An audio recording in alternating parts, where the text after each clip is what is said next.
So, karon guys, ako ning i-explain ang kaning code akong gibuhat. Problem number 1 is siya sa gihatag niya siya ang key. So, dire kuha ni siya kanang about ni siya sa kanang i-determine niya ang kuan pila ka employees o niya kuan ang ilang salary per week nga per hour o niya i-total niya. So dire ato siyang gipa-input og number of employees niya, ato siyang gisod dire sa employees. At gagabuhat na dire kuan variable nga employees nga integer ni siya kay sa ang gidaghanon ba sa tao dili na pwede nga decimal, dili na pwede nga katunga niya. Paguman nagbuhat ta dire og variable lain duha ka buok, total gross salary o total net salary. Ato silang i-double kay numbers man niya. Proceed sa tong loop atong gamit to karon kay for loop niya. Sa tong for loop, as I is equals to 1 to employees, so atong I is 1 man yan atong employees nga gi-input kay example depende na siya basta makita na sa output dire sa tasugod. So una na if true ang condition, proceed na dire pa-input na to siya sa name sa employee. Una nga employee, yung sunod mas store siya dire sa name niya. Guman ato siyang pa-input sa salary atong parano na. So dire una ato siyang number of employees. So example nito. So enter name for employee 1, name daw siya og Z. So dire ato siya gipa-input siyang salary which is kani ato siya masud sa salary per hour na niya, salary per hour. So butang ta lang og 10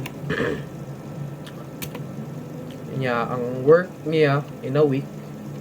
So let's say 40. So as you can see, employee ang name niya Z, gross salary niya 600, tax is 120 niya, net salary niya kay 480. So ngano man na. So atong i-explain ang kani, ato sa explain. So una dire ta mosod sa natay gibuhat dire na kay man eh. So dire natay gibuhat dire nga duha ka variable, gross salary o overtime salary. So sa gross salary ato siyang gisud, atong gisud si salary times hour work, which is ang kato atong gi-input dire nga enter salary per hour o kaning enter hour work in a week. So ato siyang i-times. So dire naman tay gisud dire nga 10. Then si hour work which is 40. So 10 times 40 is 400 man.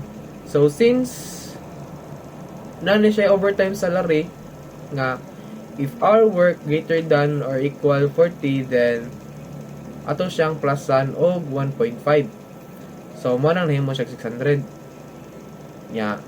So if dili kay siya 40 kani, else gross salary niya wala ray dili na siya ma-plusan og 1.5, which is 400 agad siya. Example na siya, example. So sunod dere gumawa tong condition nata dere gabuhata dere og lain nga variable ang panganya kay total pay nya, double gyud siya. So sa atong total pay atong gisud si overtime salary, which is katong salary times hour work nya kani. If ni-meet sila sa kani nga condition, if true ni nga kani, so 600 masud dire, so which is kani.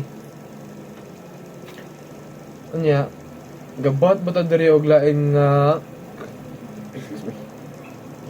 variable double po, which is si tax nga ang atong tax kay si total pay atong i-times siya og 0.2 kay 20% man ang tax, which is ang kanang tax gigibin na nadaan sa problem.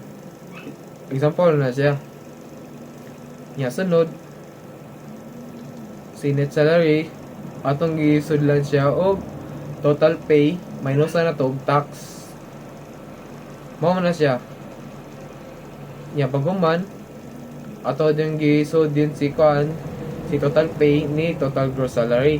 So atong total gross salary is equals to total gross salary plus total pay.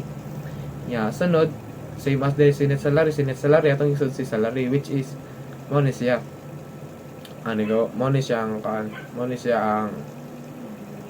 ang ato ang value nga ni gawas si net salary kani siya moong 480 na siya kay na minusa naman siya tax, which is ang tax niya is 120.